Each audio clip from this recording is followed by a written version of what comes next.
My wife recently posted an engagement photo with her assistant. I agreed and congratulated them, jokingly tagging our divorce lawyer. The post mysteriously disappeared, but my wife quickly called me in a panic, asking me to delete the screenshots I sent to her parents.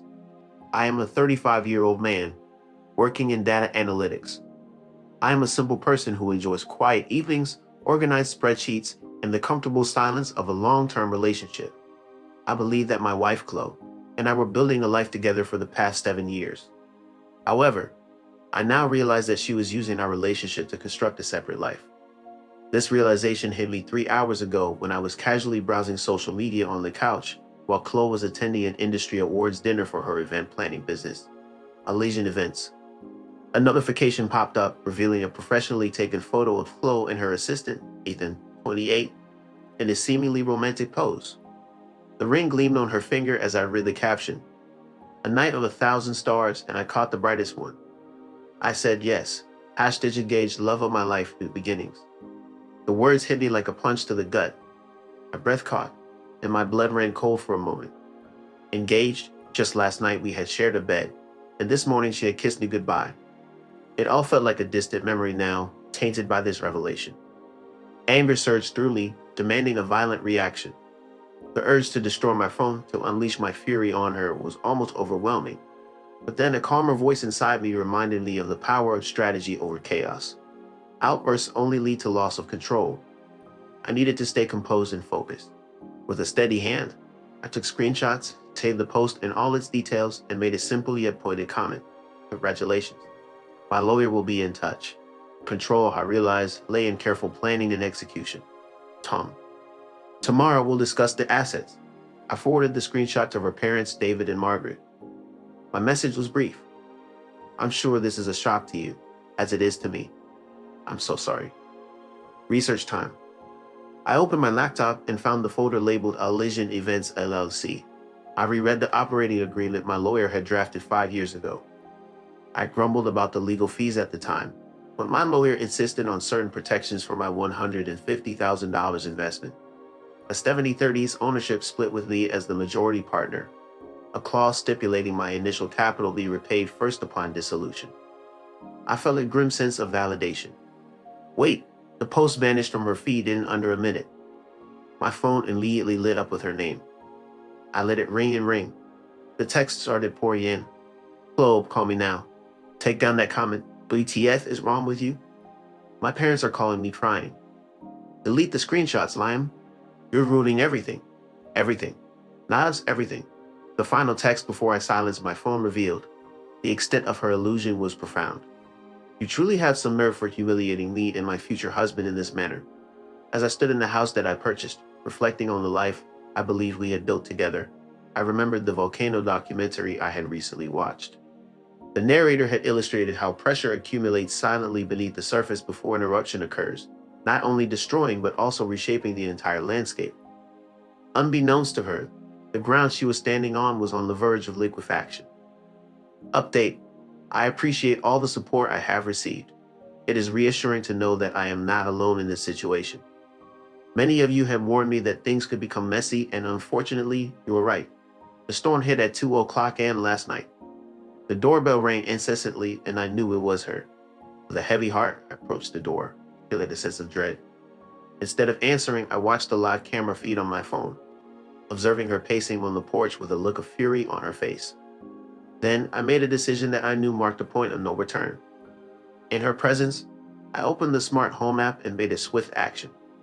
I confirmed the action. Chloe's desperate voice crackled through the intercom at 2 o'clock in the morning. "Let me in, Lime. My house, my name on the title," she pleaded. I stood firm. "You've blown this out of proportion," I replied calmly, despite the anxiety pulsing through me. She attempted to unlock the door, first with her thumb on the scanner, then with her code. Both efforts were met with rejection. As I observed her shocked expression through the phone, a wave of realization washed over her. It wasn't merely anger I harbored, it was the realization that I was now taking things away from her. Her fury gave way to genuine panic. "You changed the code," she whispered, her voice trembling. "You locked me out." "I'm safeguarding my assets," I defended. "You should understand that." Chloe's response was a barrage of insults, and then, I disconnected the intercom, ceasing to acknowledge her repeated attempts to communicate, and observed as she eventually gave up and retreated to her car. The following day marked the commencement of a new phase in the situation. I received a phone call from her father, David, a man of stern demeanor and affluent background, who attempted to adopt a tone reminiscent of a disappointed headmaster. "Liam, this public display is lacking in grace," he asserted. In response, I retorted, "With all due respect, David, my wife announced her engagement to another man. I believe the ship of grace has long sailed, and she was the one who steered it off course. She's in disarray, having made a grave error. It's not just one mistake, but a multitude of them: the lies, the affair, the scheming, the ring, the public declaration. That's more akin to a meticulously crafted plan than a simple error," I added. David let out a sigh, inquiring about the business and urging me not to jeopardize it over the situation. "The business is a separate legal matter," I stated firmly before concluding the call. Later that day, the first underhanded tactic came to light. I received an alert from my bank regarding a hefty $2,800 charge on the alleged events account at a high-end handbag store, processed instantly due to being a debit transaction. A surge of adrenaline coursed through me, prompting an immediate call to. The bank immediately reported the card as stolen and started the lengthy process of freezing the main account. While speaking with the fraud department on the phone, another alert popped up. $5,000 charge from a travel agency was declined. Although I couldn't prevent the loss of the purse, I was able to stop the vacation booking. It was a frustrating setback, but also a valuable lesson. He seemed determined to go all out, signaling the start of a financial battle, and this incident provided the first piece of evidence. In the latest update, this past month has felt like the longest of my life. The divorce papers have been filed, but her lawyer is disputing every detail, attempting to categorize the business as a joint asset despite our LLC agreement. My lawyer, Marcus, assured me that this is a common delay tactic, but it's taking its toll. The situation has escalated with her sense of entitlement. Chloe has now adopted a new approach, portraying herself as the victim. She has embarked on a meticulously planned smear campaign, spreading false rumors among our mutual friends, labeling me as a controlling husband and cutting off mid-sentence. She felt overwhelmed by the business situation and believed that her outburst online reflected poorly on her emotional state. Unfortunately, some individuals believed this narrative, which was more hurtful than she cared to admit.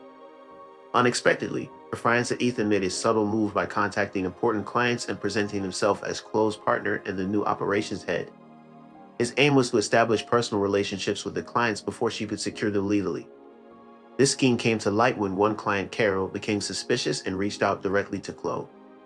Carol shared her concerns about Ethan attempting to persuade her to sign a new contract under a different company name.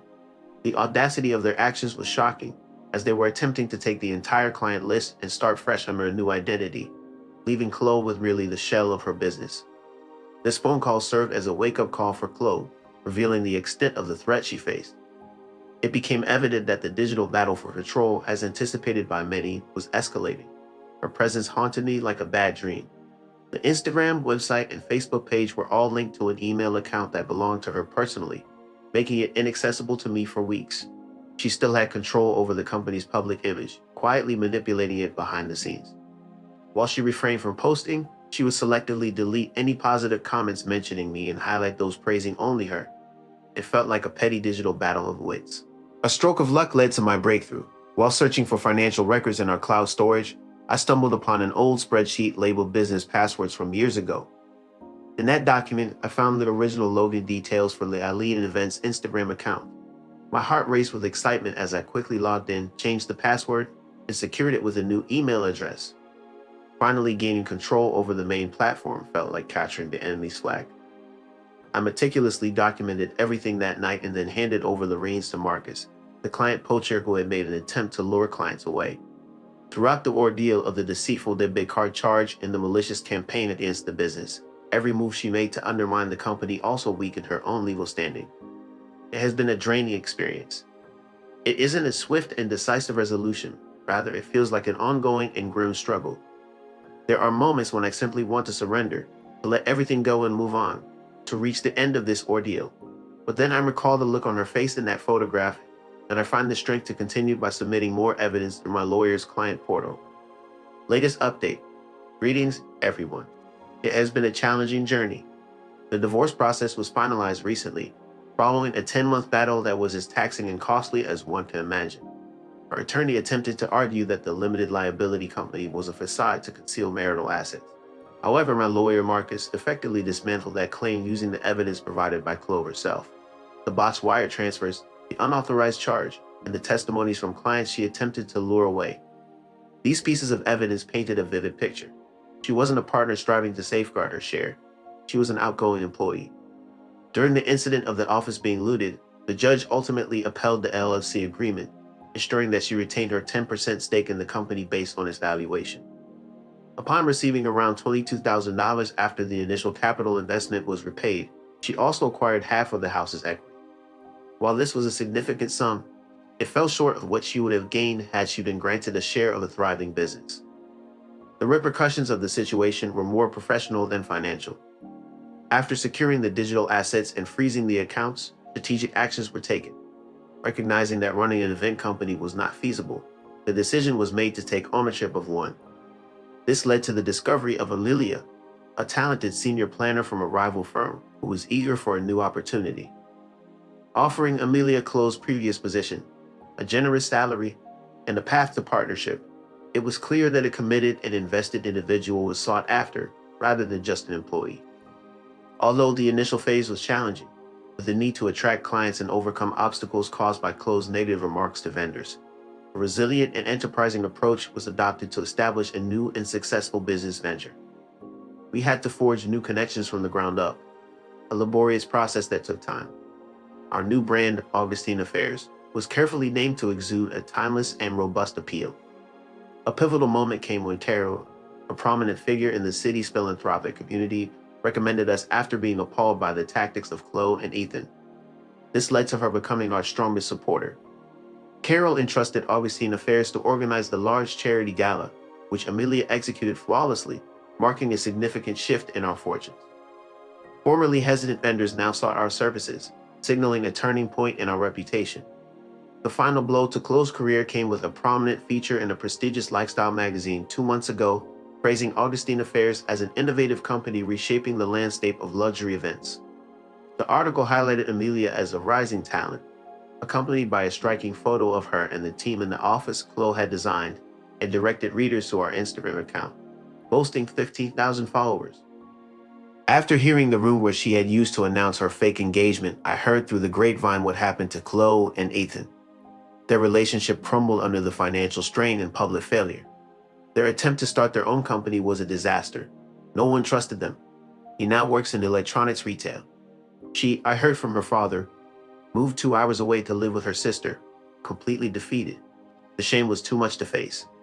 As for me, I'm not the same man I was a year ago. I'm tougher, more cynical, but I'm okay. The rage has been replaced by a quiet sense of finality.